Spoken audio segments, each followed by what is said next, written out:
যদিও সেরকম কিছু করার ক্ষমতা ওর ছিলই না।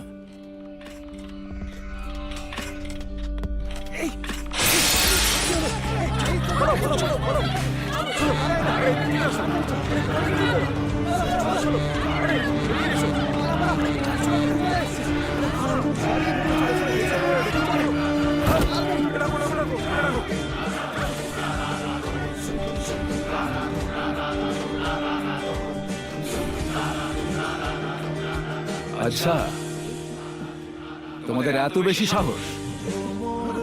যদি তাই হয় তাহলে আমার সামনে এসো। সেই তো, ভয় কেন পাবো? তোদের হারানোর জন্য সাহসের কি প্রয়োজন? কিন্তু এই কথাটা বলার পরই প্রেম সেনের মুখ বন্ধ হয়ে যায়। রবিদা, নিজের সামনে দাঁড়ানো লোকটাকে দেখা মাত্রই প্রেম সেনের থোতা মুখ ভোঁতা হয়ে যায়, কারণ তার সামনে দাঁড়ানো লোকটা আর কেউ নয়, সে ছিল রবিদা।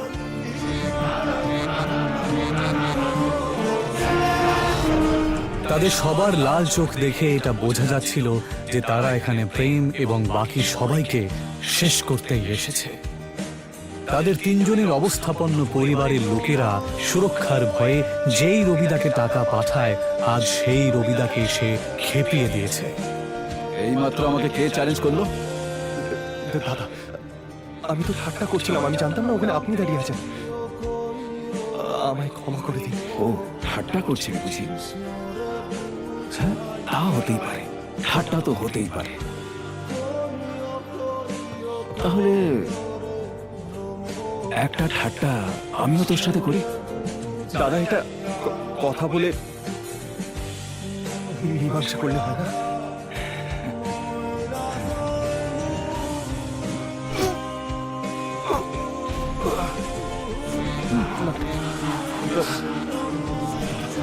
ক্ষমা করে দিন। কেমন লাগলো আমার ঠাট্টাটা? এদিকে কারাটেতে ব্ল্যাক বেল্ট পাওয়া প্রেম মেঝেতে শুয়ে নিজের বুকে হাত দিয়ে জোরে চিৎকার করতে লাগলো। পারস আর রাজ এটা দেখে অবাক হয়ে যাচ্ছিল। এসব দেখে ওরাও রবিদার পায়ে পড়ে প্রাণ ভিক্ষা চায়। আসবি না?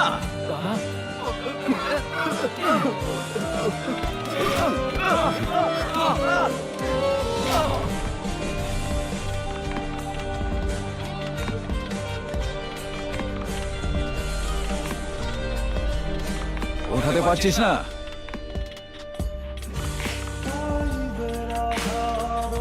এ কর। হার! সবাই এবার চিৎকার করে কাঁদতে লাগে। এইসব দেখে রূপালী আর রুষা ঘাবড়ে যায়। তারা দুজনেই কিছু বুঝতে না পারলেও রূপালী আর রুষা এটা ভালো করেই বুঝতে পারছিল যে এই ছেলেগুলোর জন্য ওরা অনেক বড় একটা বিপদের মধ্যে পড়েছে। রবিদা নিজের চোখের সামনে এইরকম একটা নাটক দেখে খুব আনন্দ পাচ্ছিল। আমি এটা জানতাম যে ওই মোটা লোকটা শুধুমাত্র একজন মাতাল, কিন্তু এটা আমি দুঃস্বপ্নেও ভাবিনি যে ওই মোটা লোকটা রবির পরিচিত। যাকে রুষাকে যতক্ষণ না কেউ কিছু করছে, আমি সবার মধ্যে নাক গলাবো। রবিদা বাকি তিনজনের দিকে না তাকিয়ে শুধুমাত্র এই বড়লোক বাবা মার বেকার তিন সন্তানকে মার খেতে দেখতে থাকে। এক মিনিট, এই শোন, আগের হাত পা ভাঙিস, তারপরেও যদি এর মুখ বন্ধ না হয়। থামুন থামুন, এবার থামুন, অনেক হয়েছে। রুষা এই কথাটা বলা মাত্রই রবিদা আওয়াজটা যেই দিক থেকে আসছে সেই দিকে তাকায়। তারপর অয়ন রয় চৌধুরী। হতবাক হয়ে যায় সে নিজের চোখকে বিশ্বাসই করতে পারছিল না।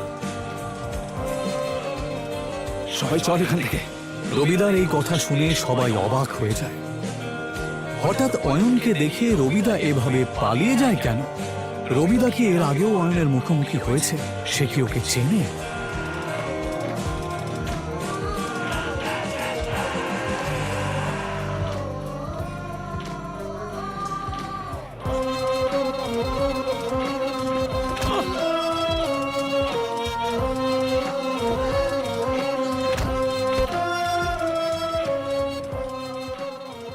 সত্যি কি অয়ন একজন আরবপতি? যদি তাই হয় তাহলে সে কেন এভাবে দিনের পর দিন অপমান সহ্য করছে? রুষার বাবা অয়নের মতন একটা গরিবের সাথে কেন তার বিয়ে দিয়েছে?